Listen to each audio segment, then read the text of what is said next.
Imagine this. You arrive at a forgotten port where the air feels thicker than the fog rolling in from the sea. The docks creak, not from the weight of cargo, but from the whispers of men too afraid to speak aloud. There, standing like a shadow from another world, is Blackbeard himself. Not yet the legend, but already something more dangerous than most men could understand. This is not just another pirate story. It's the kind sailors bury deep, the kind that stains a man's conscience long after.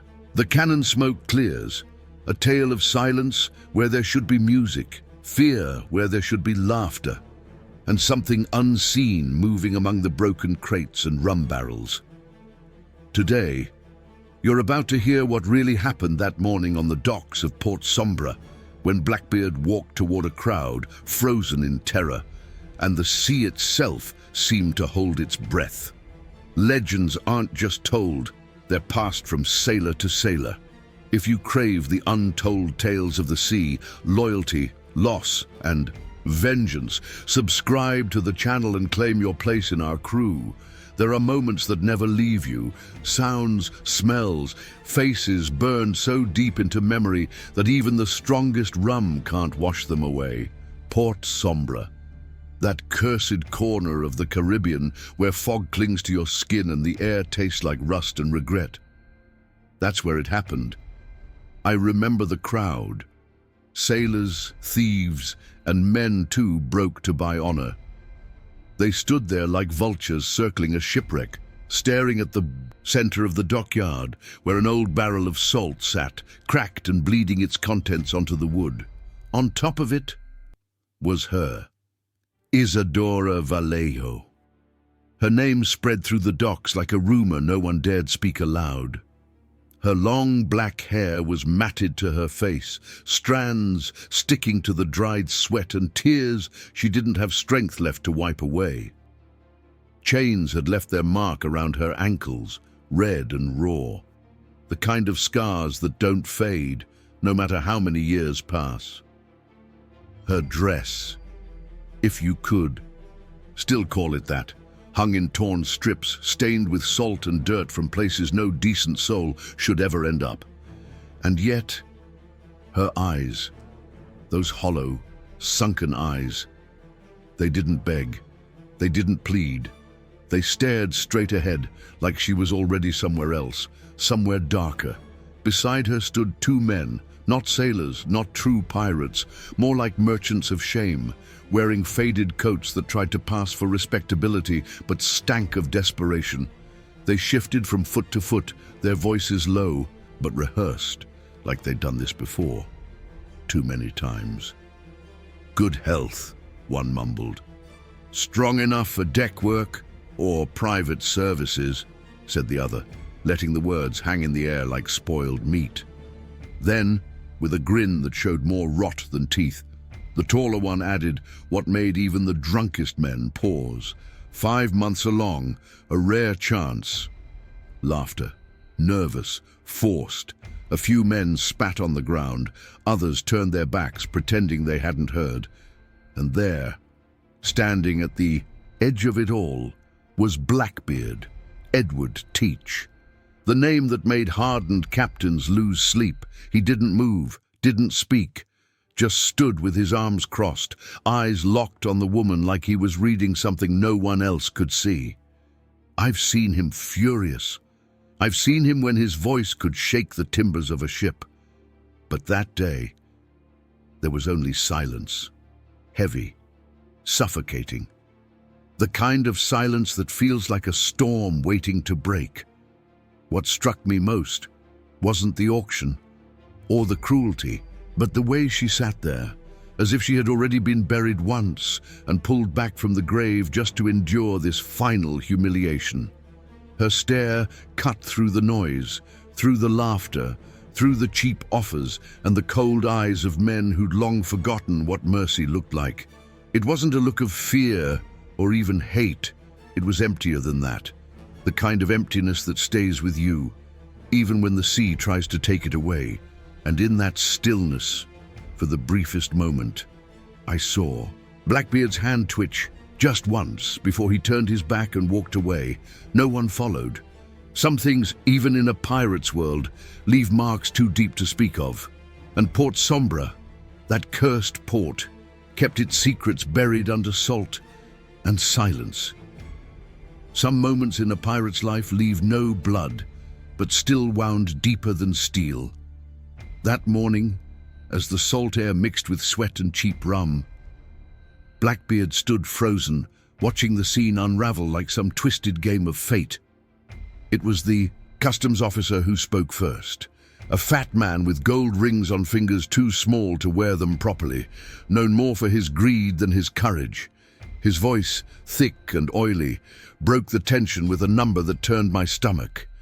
That's when Blackbeard moved, without thinking, without hesitation, one heavy step forward. And the dockyard fell silent. The price. His voice wasn't loud, but it sliced through the crowd like a drawn cutlass. Men who moments ago had laughed now stared at their boots, pretending they hadn't heard. The two sellers, those shadows in human skin, exchanged a glance. The taller one, with teeth chipped and yellowed, let out a nervous chuckle that died in his throat. "Captain Teach," he stammered. "We didn't imagine you'd show interest in this sort of cargo." Blackbeard's eyes narrowed. "I asked for the price." No more words, no more games. A slow, bitter silence dragged across the dock.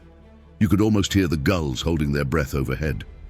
Finally, after what felt like hours packed into seconds, one of the men mumbled the answer: 3 barrels of gunpowder and a crate of fine tobacco.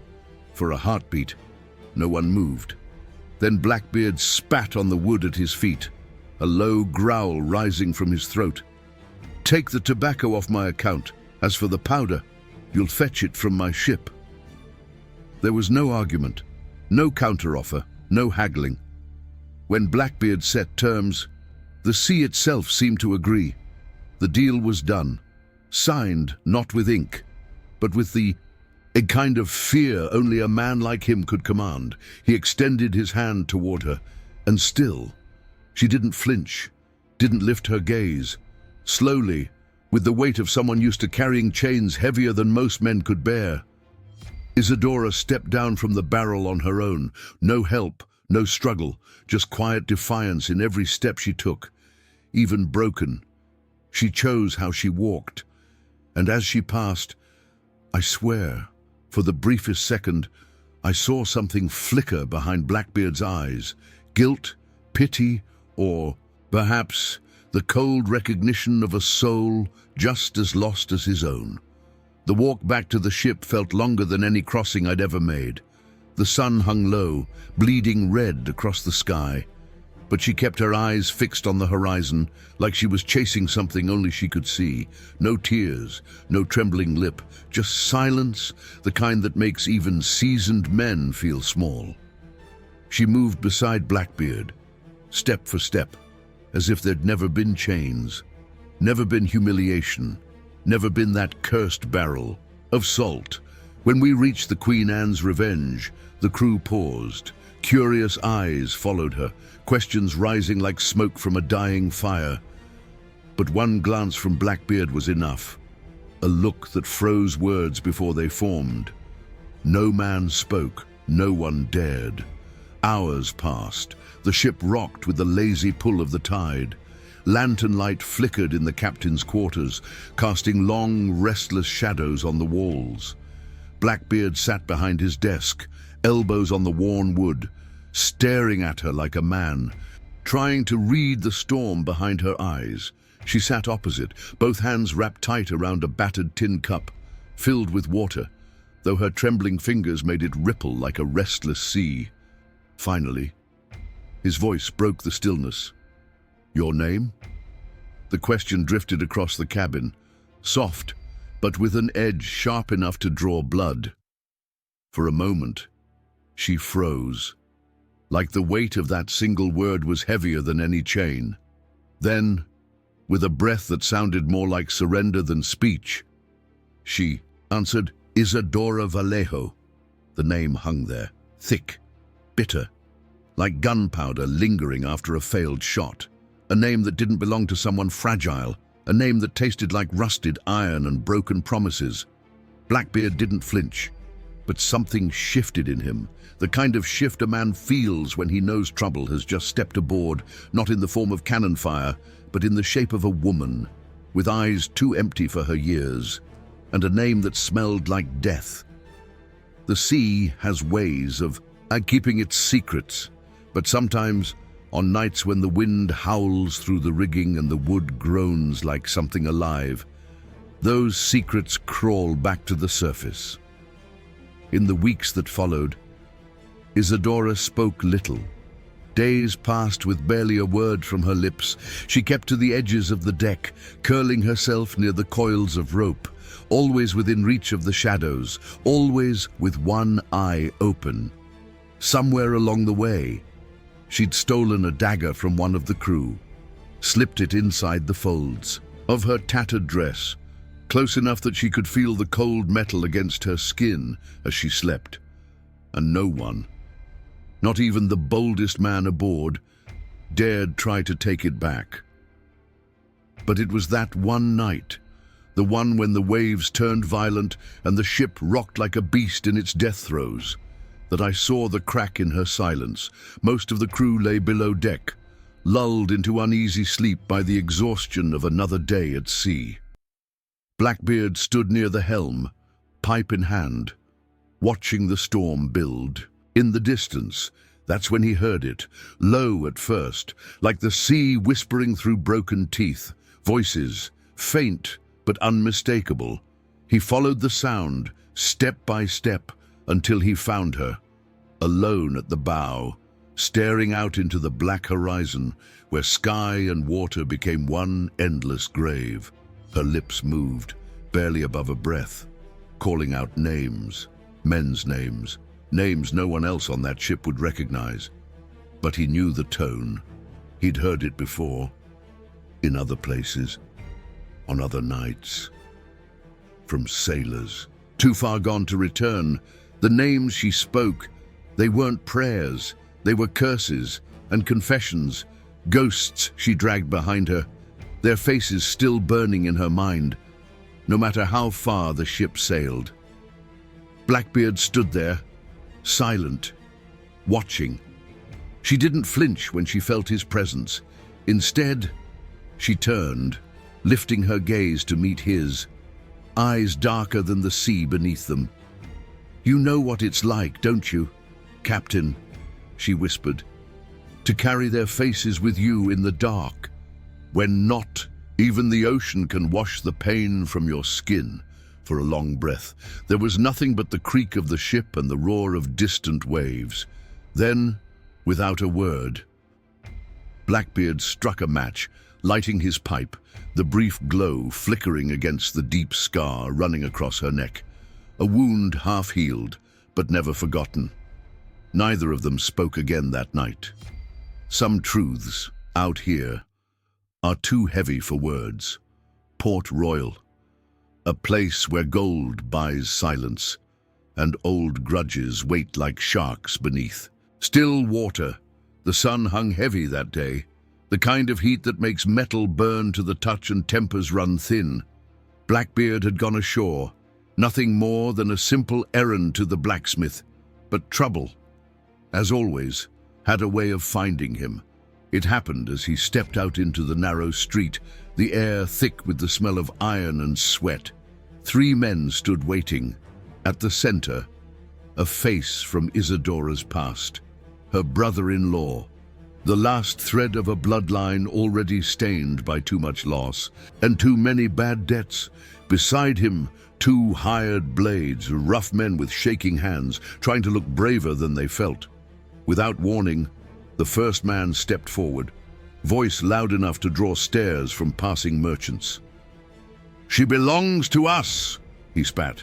"By blood, by debt, by right." The words hung like poison in the air.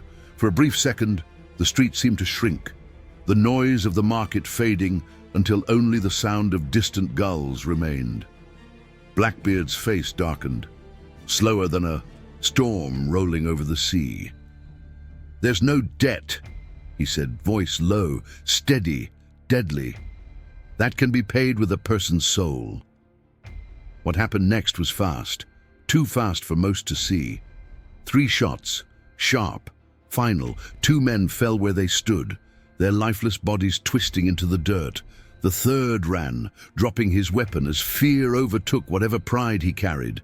Blackbeard didn't chase, didn't curse, didn't say a word. With smoke still curling from the barrel of his pistol, he turned, walking back, toward the docks like nothing had happened. By the time he reached the ship, Isadora stood at the rail, eyes waiting for him, as if she'd known, without question, how it would end. There was no thank you, no spoken relief, just the silent understanding that sometimes in this life, battles are fought, not for gold, not for glory, but for the sake of leaving certain ghosts behind. There are things a captain notices, even when he pretends not to. In the nights that followed, Blackbeard felt the change. It started small, barely more than a shadow in the corner of his thoughts. Pages, thin as breath, began to vanish from the ship's log. Not entire entries, just pieces, torn away like someone trying to erase the past one sentence at a time. At first, he said nothing, but the habit continued. Night after night, scraps disappeared from his cabin, always when the ship lay silent and the crew drifted in dreams or drink. One night, when the moon hung pale and distant over the waves, he followed the quiet footsteps down the gangplank across the shoreline to where the rocks clawed at the beach like the bones of drowned sailors. There, half hidden behind stone and sand, she knelt, Isadora. Her hands trembled, dirt caked beneath her nails, as she pressed each torn scrap into the earth, burying them one by one like secrets too heavy to burn. For a long moment, Blackbeard stood watching, the cool night air thick with salt and something softer, something almost like grief. "Why?" he asked, and voice low, more a breath than a question. She turned, her face streaked with tears and salt, eyes red but steady, as if this was the first choice in a long time she'd made for herself. "Because," she whispered, "if someone finds this ship one day, if they dig through the wreck, I want them to know I was here, that someone saw me, that I wasn't just silence." Her words lingered, raw and weighty, sinking into the air like the papers into the sand. Blackbeard didn't stop her, didn't speak. Again, just turned, walking back to the Queen Anne's Revenge, leaving her there with her ghosts and the rising tide. But that night, for the first time, with a hand steady as ever but slower than usual, he opened the log, turned to the next empty page, and wrote her name with deliberate care. Isadora Vallejo, survivor. The ink bled, darker than usual, but it stayed. Some names, no matter how cursed, are meant to be remembered. The sea, always quiet before it decides to tear you apart. For days, the winds had been lazy, the waters smooth as glass, giving the crew a false sense of peace they should have known better than to trust. Then, on a morning heavy with humidity and bad omens, the masked lookout shouted, "A Spanish warship! Sails full and coming fast, hunting pirates near Havana's waters, and we were next on their list." The first cannon blast tore through the side of the Queen Anne's Revenge, splinters and screams rising together as wood cracked like bones under pressure. Smoke swallowed the decks, choking the air, turning day to dusk. Men scrambled, shouting orders, loading powder, but the ship shook with every new hit. Chaos ruled the planks, and through it all she appeared, Isadora, heavy with child, yet running like she had fire in her veins. A stolen musket clutched in her arms, eyes wild, hair tangled from salt and wind. She burst onto the deck, planting her feet near the starboard gunwale as if daring the sea itself to move her, while sailors ducked for cover. She stood exposed, firing shot after shot into the fog, her voice silent, but her rage louder than any cannon. From the helm, Blackbeard saw her, and something buried deep and old inside him, woke up, that furious part of him that had survived betrayals, storms, and too many near endings. With his cutlass drawn, he roared over the madness of battle. "No one takes from me what I've fought to protect." The crew rallied, whether out of loyalty or fear, or the simple refusal to die. Cowering, the fight turned, boarders fell, Spanish steel hitting the deck, boots slipping in blood and seawater, their muskets silenced one by one. When the last Spaniard collapsed, the Queen Anne's Revenge stood, battered, burning in places, but still afloat, defiant as ever. And there, near the rail, Isadora lowered her weapon, chest heaving, her dress torn, her hands shaking, but her stare steady as the tide. Somewhere in the heart of that smoke and ruin, both she and Blackbeard knew this ship, this crew, this fragile, cursed family they'd built from broken parts, wasn't ready to sink just yet. Some goodbyes aren't loud. They don't come with shouting or slammed doors, just a long, aching silence that stays with you long after the footprints fade, after the battle, with the ship still carrying the scars of cannon fire. Blackbeard stood alone in his quarters, staring at the map spread across the table, the ink smeared from wet fingers and restless pacing. He knew. Keeping her aboard wasn't just reckless anymore. It was a death sentence for everyone on that ship. Her face, her fight, her name, they had turned her into something more than just another ghost on the sea. Now, she was a target, and the bounty on her life stretched across every Spanish port and every lawless harbor. So before dawn, without ceremony, he set a course for a place few dared sail. A forgotten cove near Tortuga, hidden behind jagged rocks and shallow waters, a place where ships couldn't follow. And men rarely found their way back. When they reached shore, the crew stayed back, their eyes low, knowing this was something that belonged only to the two of them. Blackbeard handed her a small leather sack, the coins inside heavy enough to buy a roof, a weapon, or safe passage far from these cursed waters.